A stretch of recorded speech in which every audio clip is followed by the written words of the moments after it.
Pro kabaddi season 7 నుండి season 10 వరకు మన తెలుగు టైటన్స్ అయితే ఫెయిల్ అవుతూనే వస్తుంది. సీజన్ 7లో మనకి 11th ప్లేస్ అవ్వగా సీజన్ 8, 9, 10లో మనకి 12th ప్లేస్లో నిలిచింది మన తెలుగు టైటన్స్.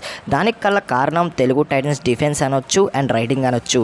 ఎందుకంటే సీజన్ 6 వరకు తెలుగు టైటన్స్ అయితే మంచి కాంబినేషన్ డిఫెన్స్తో, మంచి కాంబినేషన్ రైడింగ్తో తెలుగు టైటన్స్ అయితే టీం బిల్డ్ చేసుకుండేది. అండ్ సీజన్ 7 నుంచి చూసుకున్నట్టయితే తెలుగు టైటన్స్ మేనేజ్మెంట్ అనేది కొంచెం తప్పులు చేయడం జరిగింది. ఎందుకంటే కొత్త రైడింగ్ లైనప్ని తీసుకురావడం, కొత్త డిఫెన్స్ని తీసుకురావడం తెలుగు టైటన్స్కి మైనస్ అయింది. సీజన్ 7 విషయానికి వచ్చినట్టయితే సిద్ధార్థ్ దేశాయ్ తప్ప తెలుగు టైటన్స్ టీంలో ఎవరు కూడా పెద్దగా పర్ఫార్మెన్స్ చేయలేదు.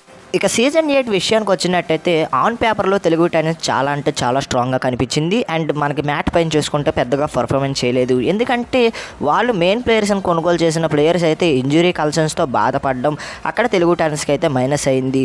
అండ్ వాళ్ళు లేకపోవడం వల్ల చాలా మ్యాచెస్ టై అవ్వడం, గెలవాల్సిన మ్యాచెస్ ఓడిపోవడం చూసాం మన తెలుగు టైటన్స్. అండ్ సిద్ధార్థ్ దేశాయ్తో పాటు రోహిత్ కుమార్ కూడా ఆ సీజన్లో ఇంజురీ కన్సర్న్స్తో బాధపడ్డారు. వాళ్ళు లేకపోవడం వల్ల డిఫెన్స్లో కూడా పెద్దగా పర్ఫార్మెన్స్ అయితే చేయలేకపోయారు. అండ్ గెలవాల్సిన మ్యాచెస్ కూడా చేతులారా పోగొట్టుకున్నారని చెప్పొచ్చు సీజన్ 8లో. అండ్ దాని తర్వాత సీజన్ 9 సీజన్స్ చూసుకున్నట్టయితే అందరు సీనియర్ ప్లేయర్స్ మీద మన తెలుగు టైటన్స్ అయితే బడ్జెట్ పెట్టింది అండ్ నమ్మకం కూడా ఉంచింది. అండ్ వాళ్ళు కూడా ఇంజురీ కన్సర్న్స్తో బాధపడడం, వాళ్ళ పర్ఫార్మెన్స్ సరిగ్గా చేయలేకపోవడంతో తెలుగు టైటన్స్ సీజన్ 9లో కూడా అట్టర్ ఫ్లాప్ అయితే అయ్యింది. అండ్ ప్రస్తుతం చూసుకున్నట్టయితే తెలుగు టైటన్స్ సీజన్ 10లో కూడా ఇప్పుడైతే యంగ్ ప్లేయర్స్ మీద బడ్జెట్ పెట్టింది. కాకపోతే వాళ్ళు మ్యాచ్ విన్నర్స్ కాదు. అండ్ ఇనిషియల్ సీజన్స్లో పెద్దగా పర్ఫార్మెన్స్ చేయాలన్నా కూడా చేయలేరు. అండ్ పవన్ శరవత్ లాంటి ప్లేయర్కి అయితే ఎక్కువ బడ్జెట్ పెట్టి తెలుగు టైటన్స్ తప్పు చేసింది. అండ్ ఆ బడ్జెట్తో ఇద్దరు రైడర్స్, యంగ్ రైడర్స్ని, ఒక సీనియర్ రైడర్ని తెలుగు టైటన్స్ తీసుకోవాల్సింది. అక్కడ తెలుగు టైటన్స్ అయితే తప్పు చేసింది. అండ్ డిఫెన్స్లో కూడా సరైన డిఫెన్స్ను కూడా తెలుగు టైటన్స్ అయితే కొనుగోలు చేయలేకపోయింది.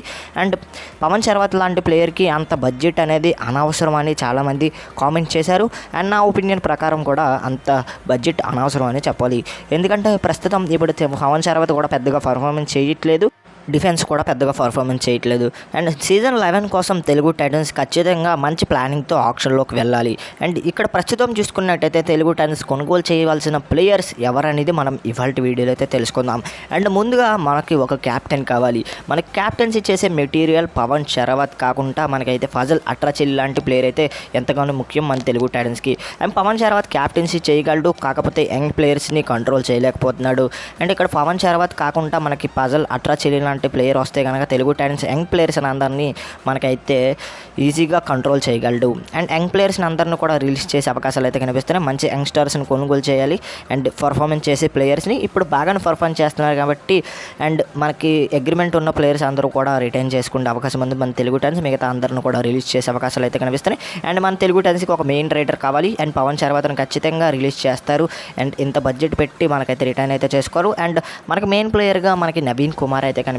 నవీన్ కుమార్ వచ్చే ఆక్షన్లోకి వచ్చే అవకాశాలు అయితే కనిపిస్తున్నాయి. అండ్ అతన్ని ఖచ్చితంగా కొనుగోలు చేయాలి. అండ్ ఎందుకంటే సీనియర్ అండ్ యంగ్ ప్లేయర్ కాబట్టి మనకి బాగా పర్ఫార్మెన్స్ చేయగలడు, మన తెలుగు టైటన్స్కి పూర్తిగా సెట్ అవుతాడు.